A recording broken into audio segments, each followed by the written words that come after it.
ओम शांति।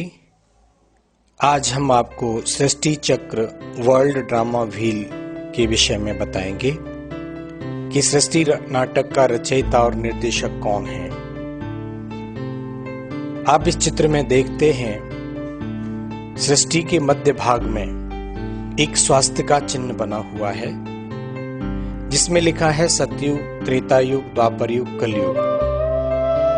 स्वास्तिक का इस चक्र को बराबर 4 भागों में बांटता है। इस संदर्भ में हम आपको रामायण का एक चौपाई का प्रसंग सुनाते हैं जिसमें आता है, आकर 4 लख 84 जीव भ्रमत महत है अविनाशी। आकर घर को कहा जाता है 4 घर, आकर 4 घर। जीव माना शरीर, अविनाशी आत्मा इस शरीर को धारण करके इसमें 84 का चक्र लगाती है।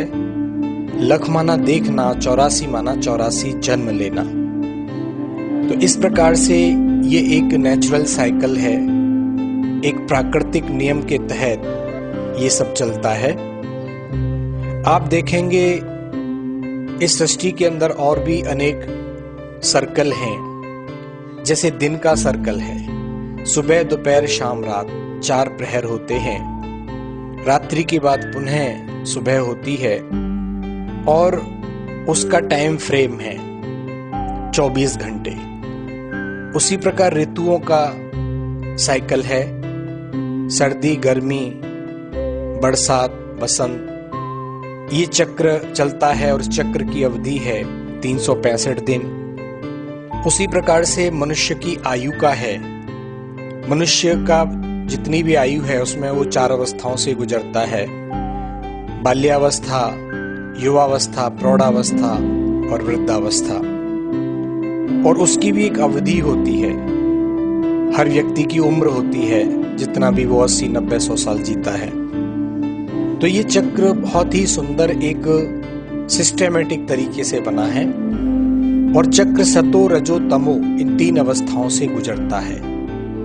इस चक्र के द्वारा आप देखेंगे इस चक्र में 4 युग हैं, तो निश्चित ही उन 4 युगों की अवधि भी होनी चाहिए। तो प्रत्येक युग 1250 वर्ष का है। एक युग की अवधि 1250 वर्ष होती है। और इस चक्र में सतयुग, त्रेता युग को स्वर्ग काल कहा जाता है सृष्टि का, द्वापर कलयुग को नरक काल कहा जाता है। शास्त्रों में भी इसका वर्णन मिलता है, ब्रह्मा का दिन और ब्रह्मा की रात। अर्थात ब्रह्मा का दिन माना सतयुग, त्रेता युग, जहां पर सृष्टि में संपूर्ण सुख होता है, दुख का नामो निशान नहीं होता। और ब्रह्मा का रात अर्थात द्वापर कलयुग, जहां पर कलयुग के अंत तक आते आते आत्माएं दुखी और अशांत हो जाती हैं। द्वापर युग से अनेक धर्मों का आना इस सृष्टि पर आरंभ होता है। सतयुग, त्रेता में सिर्फ एक धर्म, एक भाषा, एक कुल होता है, इसलिए इसको अद्वैत समय कहते हैं। सृष्टि नाटक में हर एक आत्मा एक निश्चित समय पर परम धाम से सृष्टि रूपी रंगमंच पर आती है। सबसे पहले सतयुग, त्रेता युग के अंदर आती है और इन 2 युगों में संपूर्ण सुखमय सृष्टि होती है। इसको आदि सनातन देवी देवता धर्म कहा जाता है।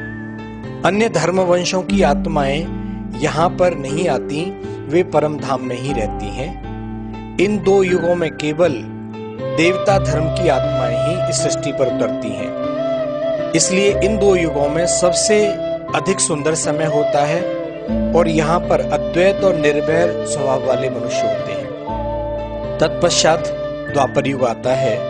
द्वापर युग में रजोगुणी अवस्था हो जाती है और सबसे पहले इब्राहिम द्वारा इस्लाम धर्म की स्थापना की जाती है, बुद्ध द्वारा बौद्ध धर्म की, ईसा द्वारा ईसाई धर्म की स्थापना होती है।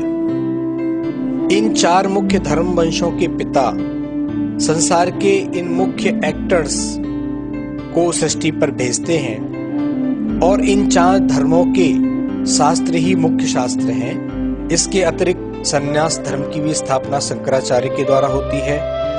मोहम्मद के द्वारा मुस्लिम धर्म वंश की स्थापना होती है और गुरु नानक द्वारा सिख धर्म की स्थापना इस सृष्टि रंगमंच पर होती है और इस विश्व नाटक के ये मुख्य एक्टर हैं जो धर्म पिताएं हैं। यह सारा विश्व नाटक इन मुख्य 4-5 धर्मों पर आधारित होता है। इन अनेक मतांतरों के कारण द्वापर युग तथा कलयुग की सृष्टि में द्वैत अर्थात लड़ाई झगड़ा तथा दुख आरंभ हो जाता है।